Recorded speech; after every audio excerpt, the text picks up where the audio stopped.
I really don't like the Amazing Spider-Man 2 video game. It's been a while since I last played it, but when I did, it left such a bad taste in my mouth that now I just consider it a bottom tier Spider-Man game. Beanox did implement some improvements since the last title, like having your web stick to buildings and this neat feature of tying your left and right web shooters to the left and right triggers respectively, but even with that, the web slinging still felt stale and didn't offer that rush you get from titles like Web of Shadows and Spider-Man 2. Combat was also just not very fun and somehow felt like a downgrade from the last game. I do remember the stealth mechanics being more polished and they're probably my personal highlight of the game, but if there's one thing that really sticks out to me as what made this game such a hassle to play through, is the hero and menace system. The hero and menace system works exactly as you'd imagine. If you're a good Spider-Man and respond to those random city events and save the people and keep a good standing with the citizens, then you'd be labeled a hero. But if you live by the mantra of with great power comes great glizzies, well then, you're a menace to society. And with that, they set the dogs on you. Or more accurately, the robot drones that won't piss off. I can go on and on about why I don't like the Amazing Spider-Man 2 video game, but I don't want to bloat this video with unnecessary context. In short, my standing with the TASM 2 video game is so low that going into the mobile version, I was kind of banking on it giving me a genuinely good and fulfilling experience. Whereas for the first TASM mobile game, my expectations were pretty low and I didn't need it to blow my socks off because TASM on home consoles I consider to be a pretty good time. But that void yearning for a good TASM 2 movie tie-in game is still in me. Can this be the one to fill it? Am I asking for too much from a 2014 delisted mobile game? Maybe. But nevertheless, let's find out.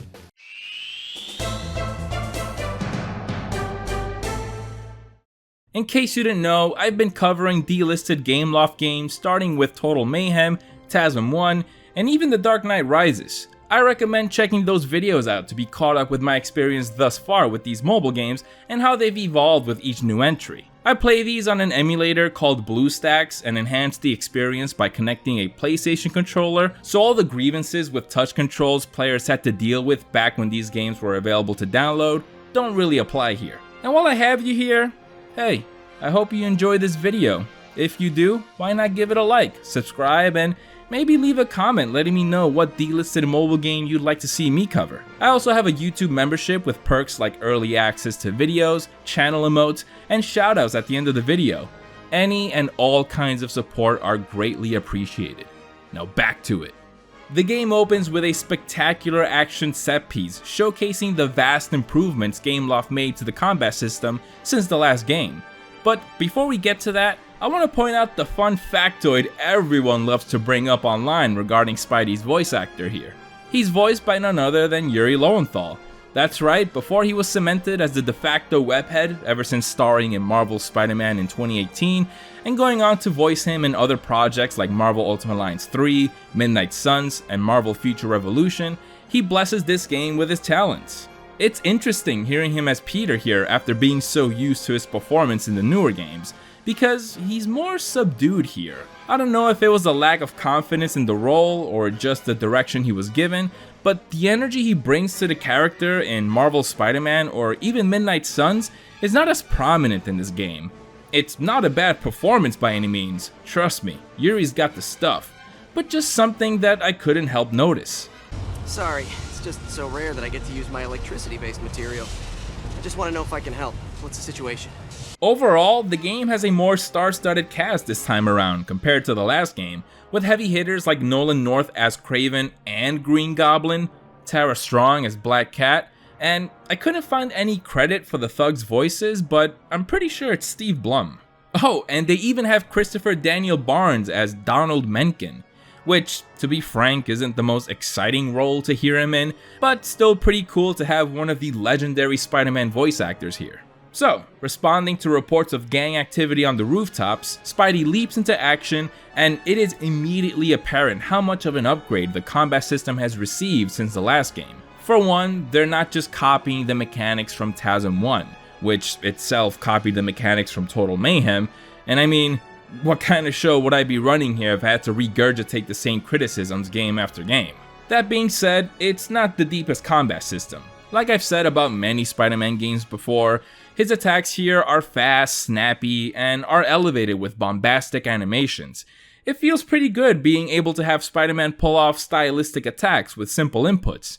That's right, even you can look like a radical Devil May Cry expert by just tapping punch, punch, punch, punch. Once these thugs are swept up, we're caught off guard by an Oscorp drone flying out of a truck. Now, what really blew me away was this game's implementation of aerial combat. There's an entire separate set of mechanics for airbound enemies, with animations that look pretty damn near to the ones you'd see in Web of Shadows. Now, the aerial combat mechanics aren't as robust as I wish they were. There's really not much else to do besides just press the punch button to have Spider-Man web strike to the nearest drone, to then press the punch button again to do the one attack you can in the air. But these drone type enemies are used sparingly enough in story missions that when you do encounter them, it's exciting to engage in aerial combat. And again, the animations are really well done, and it's just an element that I wasn't really expecting in this game. After taking out the drone, Spidey dives off a building and lands atop a police car where we start a mini-game that has us tap icons to hop from car to car to close the gap between Spidey and this armored truck. I have to say, this entire opening mission is really impressive. Once you're done with one combat scenario, you immediately jump into another sequence that's vastly different and introduces some sort of unique gameplay element that keeps things feeling fresh and interesting. It wasn't until this cutscene that I realized that this opening sequence is indeed adapting the one from the movie. When Spidey reaches for this sciencey chemical vial looking thing, I realized, oh yeah, that's the thing from the movie. But where's Rhino? With the tutorial out of the way, we're let loose into the streets of New York City to engage in the different types of activities it offers. As you'd expect, you can beat up thugs that are up to no good, like breaking into cars, harassing civilians, or pickpocketing. But also more down-to-earth stuff like giving fans an autograph, or giving someone a helping hand after taking an innocent little spill. I got hit by a crazy delivery man on a bike. I think my ankle might be broken. A bike, huh? I gotta get you to a hospital stat, lady. You're delusional.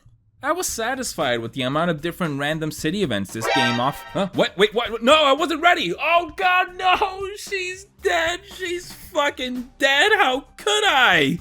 Spider-Man no more. Excuse me. So, needless to say, this game seamlessly implements random city events into the moment-to-moment gameplay as you swing around New York City. Which, you might be saying, duh, yeah, that's a given. That's how open world Spider-Man games work. Why are you bringing that up? Well, first off, no need for the attitude. And I bring this up because if you remember in TASM 2 for consoles, city events were weirdly disjointed from exploration. You had to manually execute them, which would then bring you to a loading screen, then you fade back into the game, complete the mission, then you go to another loading screen, then fade back into the open world gameplay. It was such a bizarre thing to have in a Spider-Man game after getting a bunch that didn't do that. It completely botches what should be a seamless experience of being Spider-Man in an open world Manhattan and springing into action whenever you come across evildoers, and more importantly, it just ruins the pace of the game. So, I mean, score 1 for TASM 2 on mobile. I really like how the game ties story progression to random city events. In every chapter of the game, you're presented with this progress bar that has a mystery boss character at the end of it. And to fill it up, you have to complete city events. When you reach certain thresholds represented by this arrow along the progress bar, you'll be treated to a story mission. This isn't the first time a Spider-Man game has done something like this. Spider-Man 2 had the to-do list, and Ultimate Spider-Man did something similar, but I really like how it's presented here. There's something so enticing about this progress bar, paired with the percentage of how much of the chapter you have left, and that mystery portrait. Ooh, whoever could it be? Our first elusive figure is apparently some out-of-control blue guy busting up generators around the city. Yeah, so much like the console version, TASM 2 Mobile is more or less adapting the story of the movie. Emphasis on the less though, because while villains like Electro and the Green Goblin are here, they are sidelined for a story involving a gang war between Kraven the Hunter, Hammerhead, and Silvermane as they each try to gain the upper hand by getting advanced weaponry from Oscorp. I really prefer when timed video games take on an original story that's meant to be an extension of the universe established by the movie, much like how TASM 1 on console handled its story. But honestly, the elements from the movie in this game are so few and far between that it's pretty much doing its own thing. Alright, so let's do some of these city events and... What's this? Is that an email notification? Alright, let's check it out. Oh my god, is that Screwball? She's in this game? I had no idea she was in another game that isn't Insomniac Spider-Man. The Lord really said, fuck this particular Spider-Man voice actor, and cursed him with being in multiple games with one of Spidey's most obnoxious villains. You poor bastard. So as part of the many random city events you come across, you'll also get emails from Screwball letting you know that she's planted a bomb somewhere in the city, and it's up to you to race over to it and disarm it. Yeah, it's not a Spider-Man game unless bombs, you know? So while I race over to said bomb, let's talk about the web slinging mechanics. I hate to say it, but there's not really a whole lot to dig into, because it seems like Gameloft just reused the same mechanics from the last game, only I feel like they're slower? Not only does Spider-Man do that brief pause every time he shoots out a web that completely stops you from building any momentum, but the speed cap is super low. I thought maybe the skill tree would offer some speed upgrades since this particular branch contained what the game referred to as an exploration upgrade, one of which is a new ability that allows you to shoot webs straight up in the air to quickly ascend. Sure, it breaks the laws of physics, but just look at this. So I figured that every upgrade in this branch would be one that makes exploring a smoother experience, i.e. my ability to efficiently web sling. So I spent hours grinding side missions to save up the currency needed to purchase upgrades. Well, no, that wasn't the case. The other upgrades in this branch increase the time enemies will stay tied up in your web, which, yeah, fair enough, the upgrades do say increase the tensile strength of your webs, so it's totally on me expecting every upgrade in this branch to go towards web slinging. But don't confuse me with a little achievement notification saying good job on purchasing an exploration upgrade. More importantly, just make your web slinging a little faster, God. The final upgrade in this branch is that fan favorite ability of slingshotting yourself across the city, but there are only like 2, maybe 3 designated spots that you can do it in, so don't waste your time. The other upgrades you can find in the skill tree are the usual ones you'd expect. Increase your health, your damage output, your defense, and of course, new attacks. Which, thank you Gameloft for making the moves list comprehensible this time around. If you haven't watched my video on the first TASM mobile game, one of my bigger criticisms was that the game had this convoluted way of showing you how to pull off advanced attacks. But now inputs are very clearly shown and are foolproof. Like I said before, the combat system isn't incredibly deep, but Spidey has some wild animations that rival Web of Shadows, and it always felt satisfying clearing a group of bad guys with these over-the-top attacks. To unlock these abilities, you'll have to do a fair bit of grinding to accrue spider tokens to spend on the skill tree. Even though there is what I consider a healthy variety of side missions to do, grinding them is still gonna make this game feel repetitive, naturally. When these games were available to download officially, they offered microtransactions to alleviate that tedium, but I don't have to tell you why that sucks. And really, to no surprise, TASM 2 seemed to be the most in tune with live servicey elements of the delisted games I've played so far, because those elements became more and more prevalent with each new game I covered, and TASM 2 is the most recent one. I believe that at one point you even had to be connected to the internet or have cell phone service in order to just start up the game. Thankfully, they eventually took that out, but as you can tell by the pause menu, this game had what seemed to be timed events, which I imagine function like dailies or weeklies. Obviously, with this game's servers no longer being active, this feature is completely disabled. But because of that, there's a whole villain blocked behind this game's live service elements that I can't access. Mysterio was featured in this game, and he had some sort of arena mode that you can participate in. This is just speculation on my part, but I imagine that taking on these arena missions would have you take on waves of enemies and reward you with more currency to spend on upgrades and consumables from the shop. But I have no way of confirming that because I couldn't find any info online. Or maybe I didn't try hard enough. I don't know if you would eventually get to fight Mysterio, or if there were even cutscenes featuring him, but this whole aspect of the game is made really awkward because there's a story mission that introduces him only for it to not go anywhere. This is a huge bummer because I can never get bored of Mysterio in Spider-Man games. He always has a wacky and trippy set piece that's a standout moment for me, and I really would have loved to see what tricks he had up his sleeves in this game. Remember when he was teased during TASM 2's credits? I have to say, I've been in a rather privileged position when playing these delisted mobile games, because the APK file for these usually come paired with a mod that gives you unlimited currency, so I can fully upgrade my character from the very beginning of the game without the monotony of grinding. And so was the case for this game, but I decided to omit the spoils of modding this time around and opted in for a more authentic experience. Well, to be fully transparent, even though I reset the data that gave me unlimited currency and started the game with 0 spider tokens, the game still gave me most of the unlockable costumes on the house. But besides that, I pulled myself up by the bootstraps and grinded city events to get those upgrades. I planned ahead and purchased the skill that gives you extra tokens for completing missions. Ooh, and what's that? The Future Foundation costume has a perk that also gives you bonus tokens after completing missions? Well, don't mind if I do.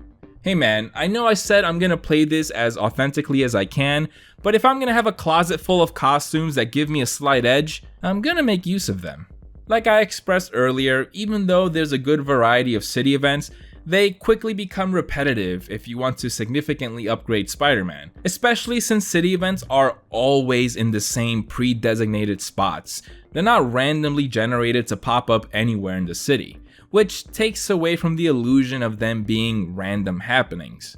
Oop, there goes that same thief in that same plaza. Oh, there's that same fan on that same street corner that wants an autograph. When engaging in city events starts to become more about your payout rather than for the sake of being a friendly neighborhood Spider-Man, you instinctively start responding to whichever ones are most worth your time. Which I would say are the combat-oriented ones, because finishing them with a high combo meter grants you significantly more spider tokens. The key word is finishing. You can have a combo of 80 plus hits for the majority of the combat encounter, but if the last goon standing gets one measly hit on you and resets your combo back to 0, you can kiss those bonus tokens goodbye. On one hand, it's really good incentive to lock in and get good at the game's combat system. On the other, man does it sting whenever you have a small slip up on an otherwise good performance. Granted, I did have the benefit of the Future Foundation suit giving me bonus tokens, but I want to say that the grind to upgrade Spider-Man to my heart's content wasn't as bad as I was expecting. There are several ways to get a good chunk of change, like unlocking in-game achievements that you would passively get anyway by just playing the game, reaching story milestones, and seeking out collectibles scattered throughout the city. Some of which are very easy to spot, which I appreciated, like these generators shooting out electricity and the sparkling pages of the Daily Bugle. The late game ones are a lot tougher to spot though, but most of them are tucked away in hiding places that you would suspect them to be in anyway, like these floating Mysterio artifact things, which are another unfortunate reminder of his offline server imprisonment. By the time I rolled credits, I had around 11 hours clocked in, and I don't think that's too bad. I'd say that 3 or so hours of those were continuous grinding of city events, which did start to get pretty nauseating. But that was me sitting down in front of my computer solely focusing on the game.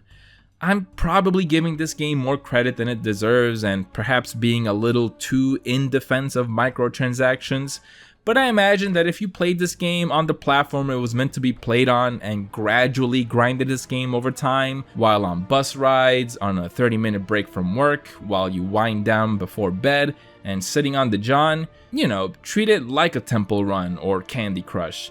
Maybe you won't feel the grind as badly as someone who spent their entire day playing the game. With that being said, let's catch up with the story and see what sort of antics we get into along the way. So after getting reports of the rampant blue guy threatening anyone from street thugs to scientists to cops, we finally pinned down Max Dillon himself.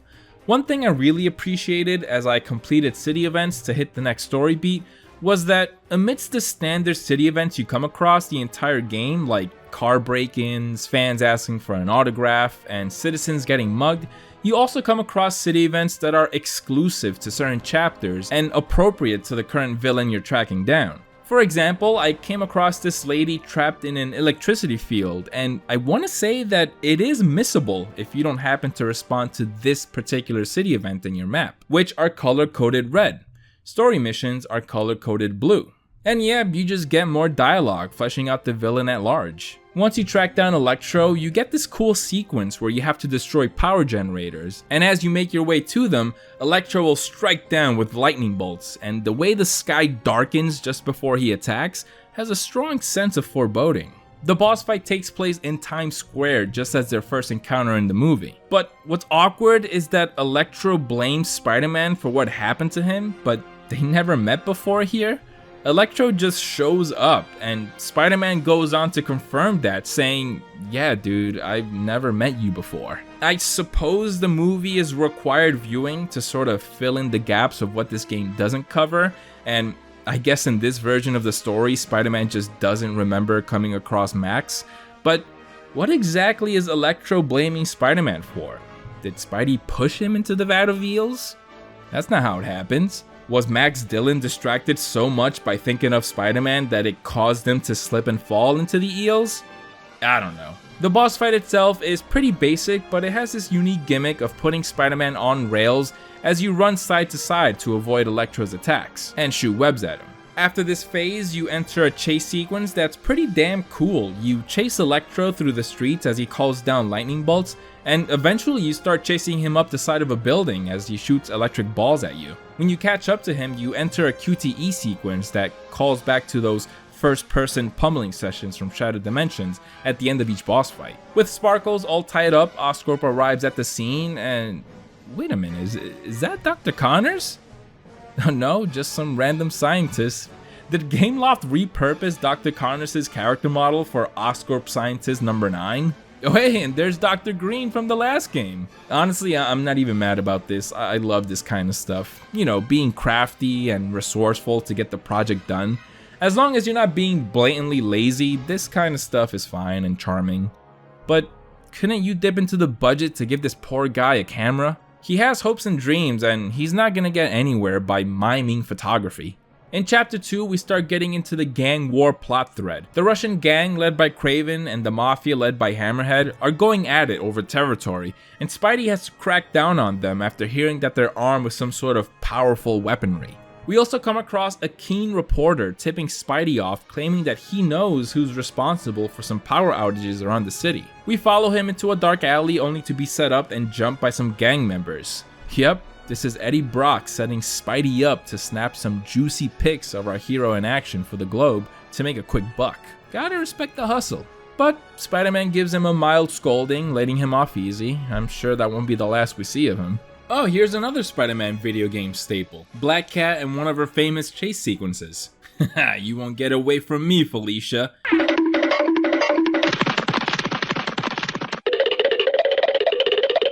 Wait, what, that was it? Well, Cat actually gives us a scoop and lets us know that Kraven's men are planning on robbing the bank where the Mafia launders their money. With the weaponry they've been using, there's bound to be some hefty collateral damage. After tipping us off, Black Cat... Wait, what the? She flies now? She flies now! Ah, here's Alexei. Yeah, that's Paul Giamatti, alright. Most character models here aren't very impressive. You know, enough to get by, but Jesus did Alexei get the shit end of the stick. We come across him as he's robbing a bank and confiscate the stolen bag, and catch up to him in Central Park, where we have a boss fight against him. How tough could a boss fight against an out-of-shape bald guy in a tracksuit be? Well, the first phase is actually pretty clever.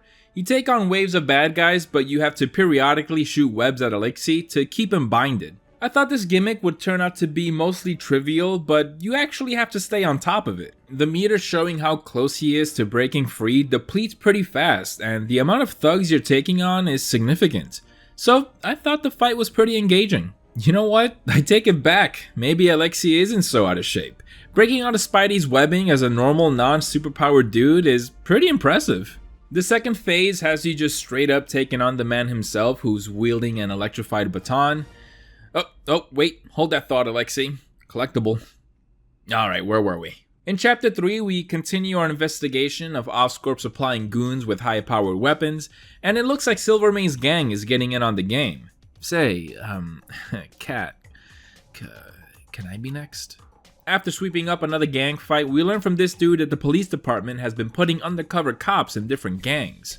This adds a new layer to your routine street fights because now you'll notice undercover cops highlighted in blue and you have to avoid hurting them too much, otherwise you'll fail the mission.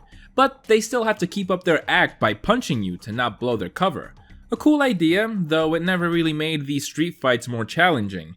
I wish the sign of who is the undercover cop wasn't so obvious. This blue highlight is very video gamey. I wish we had to look out for a marking on their clothes or something like that. Though, I guess the blue highlight can be contextualized by Spidey's spider sense. We eventually come across a shady corporate type exchanging some words with gang members. If it isn't obvious, this is the guy providing gangs with the military-grade weapons, Donald Mencken. He's this guy from the movie. Yeah, I don't really remember him either. But it looks like he got one of those Turkish hair transplants I see on TikTok all the time though. I've been a little underwhelmed by the mission structure offered by the story missions at this point. Most of them have been simple combat-oriented ones where you just take on a group of bad guys, then get some dialogue from an NPC advancing the plot. I thought TASM 1 did a pretty good job of having different types of missions, like some stealth-oriented ones, a wacky little skating section, and some significant changes to gameplay like taking away Spider-Man's web shooters at one point. Though TASM 2 did feel a lot longer to me, so maybe padding in the form of samey feeling missions is to be expected. But we do have an interesting wrench thrown into this upcoming mission. One of the Oscorp vials that Spidey recovered in the opening mission was left behind somewhere in the city and it is highly toxic. So we have to get to it before we have a massive outbreak. After tracking it down, we have to bring it back to the Oscorp scientist while avoiding getting too close to the civilians in the streets. So we have to web swing above a certain height or we'll risk exposing the lovely New Yorkers. This would be a fun and potentially challenging mission, but the web swinging mechanics in this game don't care about making Spidey's web stick to buildings. So you can just swing super high up the entire way. How would anyone even fail this? I mean, look at this.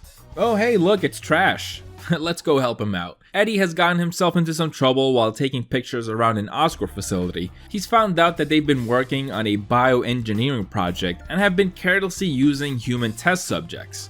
The project is based on the work of Richard Parker. That's right, Peter's daddy-o. I can see where this is going.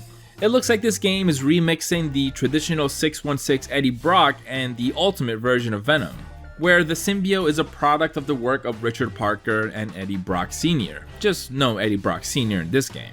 This totally makes sense since the TASM movies had a lot of DNA from the Ultimate line of Spider-Man comics.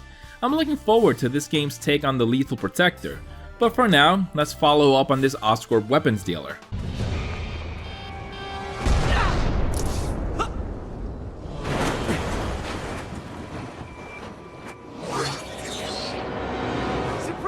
Spider-Man! Okay, maybe not.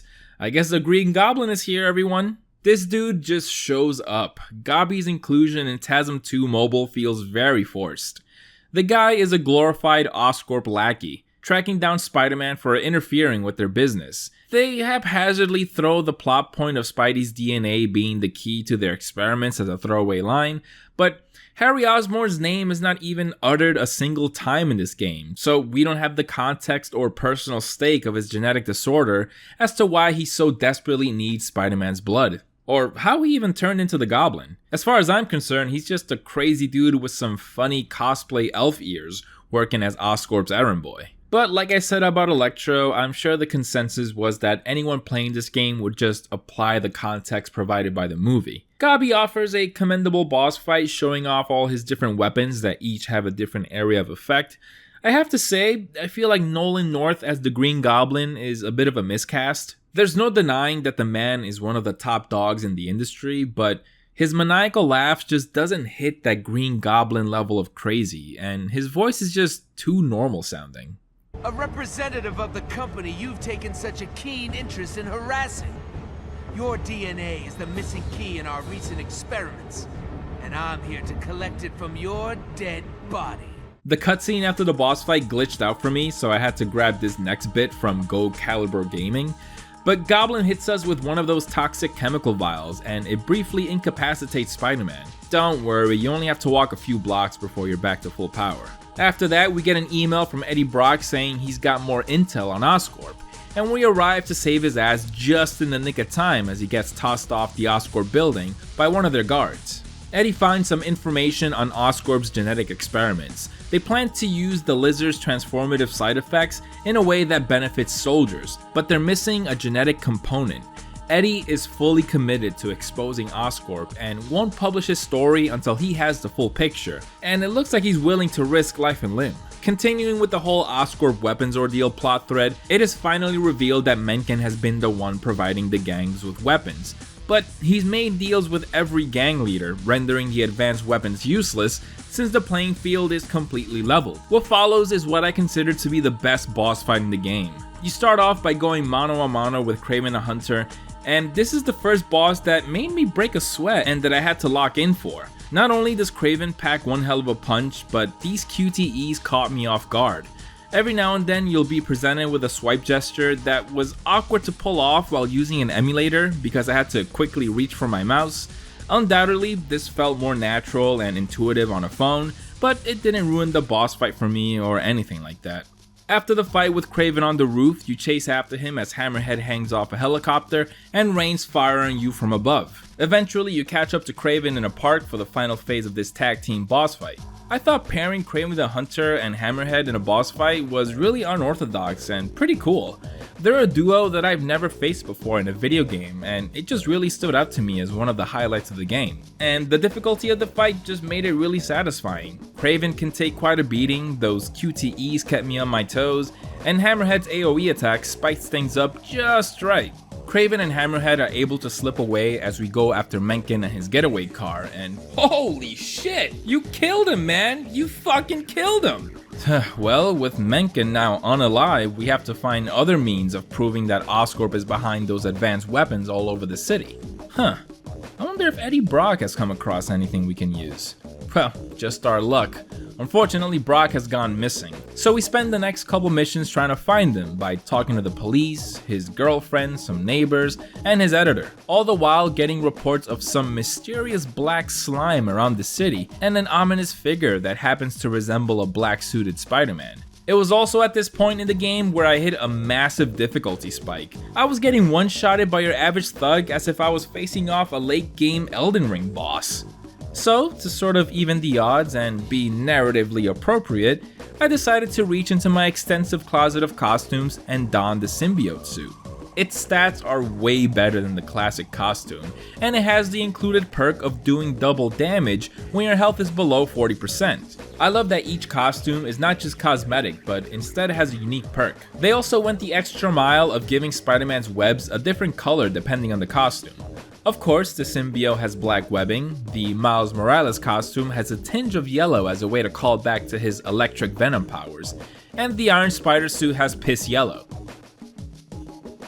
That's piss. Wearing the symbiote suit during this particular chapter was also a way to implement my own headcanon that Peter had the suit before Venom as he traditionally does. Because yes, TASM 2's take on Venom is one that exists without Peter ever going through his black suited arc. Adaptations of Venom as of late have been ones that are missing key components, or at least aspect that fans of the comics come to expect. Between Tom Hardy's Spider-less universe, Marvel Spider-Man 2's Eddie-less Venom, and even that Ultimate Spider-Man animated show, it feels like we rarely get a traditional Venom in the mainstream. But as far as adaptations go, with straying from Venom's origin popularized in the 90s animated show, the one in TASM 2 Mobile ain't that bad. First of all, Eddie Brock is here, which is already a huge plus. It's not Harry as Venom or Matt Gargan. And I like Eddie's characterization in this game. He's a determined reporter willing to put his life at risk for the sake of exposing a big shady corporation, and you know, cashing in a big check might also be a big incentive for him. But ultimately, this is what changes the course of his life forever. Oscorp ends up kidnapping Eddie for sticking his nose where it don't belong, and they use him as human testing for one of their genetic experiments. I think this is a good take on Venom. It's actually pretty damn close to being the same one from the movie.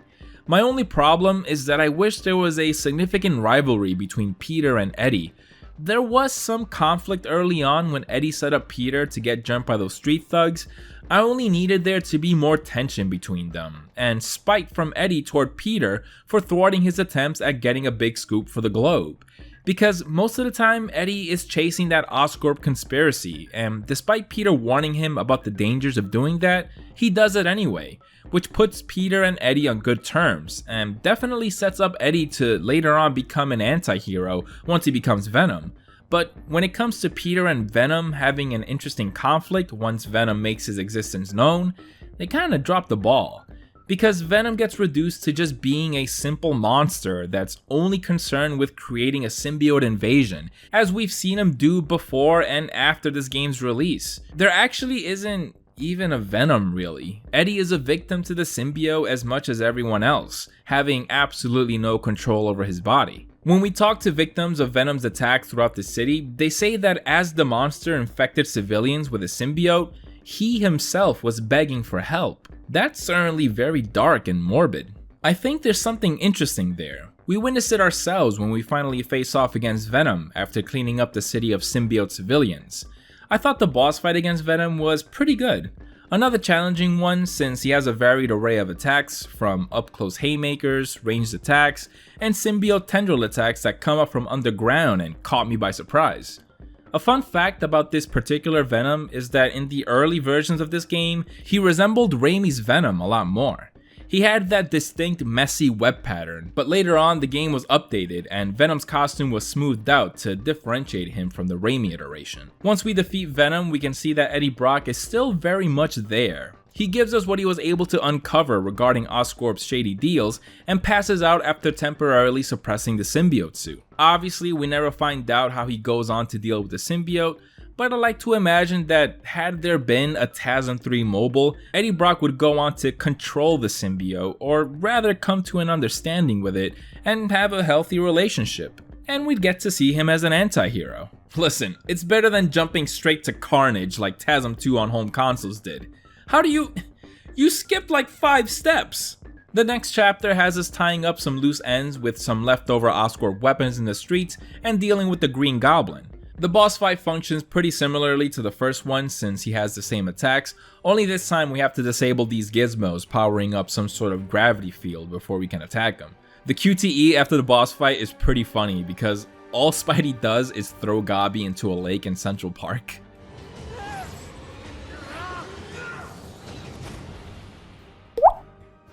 I'm pretty sure he survived that, man. Bring in everything full circle, right after dealing with the Goblin, Electro just shows up once again with no real explanation.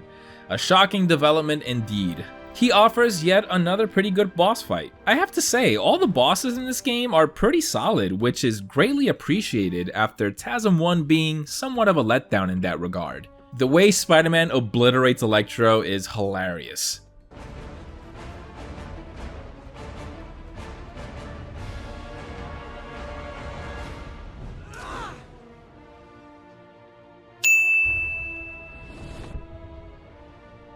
And with that, I have to say that The Amazing Spider-Man 2 on mobile is pretty— oh no, now wait a minute. You thought we were done. Absolutely not. Yet again, proving to be the best thing to come out of this particular entry in the Amazing Spider-Man franchise, TASM 2 Mobile goes above and beyond the credits and delivers a boss fight against the Rhino Mech. That's right, doing what the movie couldn't do, what the home console video game couldn't do, and what the first movie game made a little complicated because it had a different version of Rhino. But yes, we have a multi-phase, hard as balls boss fight against the Rhino. I know I said earlier that the boss fight against Kraven and Hammerhead might be the best one, but nah, this is the best one. First off, it was the hardest one. I died at least 10 times. And yeah, most of those deaths felt really unfair and like they were really hoping to get some last minute bucks out of you with microtransactions, cause Rhino's damage output is ridiculous. But it wasn't impossible, and if anything, it made the last bit of the game feel like an epic last hurrah that makes you really fight for the closing credits. And the boss fight phases are really distinct from one another. It starts off with one of those boss fight designs where you face off against them from waist height up, you know, like the ones you've seen in a bunch of PS2 games. After that, the fight is taken to the streets where you face an unrelenting amount of thugs as Rhino fires missiles at you. Then you once again come face to face with the mech itself where it unleashes its arsenal at you. Flamethrower, machine gun, missiles, and it even does the traditional Rhino thing of charging headfirst at you. It is just a well-designed and varied boss fight that feels appropriately grandiose for the final moments of the game. Even though Alexei was a much more formidable foe this time around, we decommission his mech, send him back behind bars, and with that, we come to the end of another delisted mobile Spider-Man adventure. The Amazing Spider-Man 2 was a great leap from Gameloft's prior open-world endeavor, and as a whole, the game is a lot more polished and comes close to being something you'd play on a home console.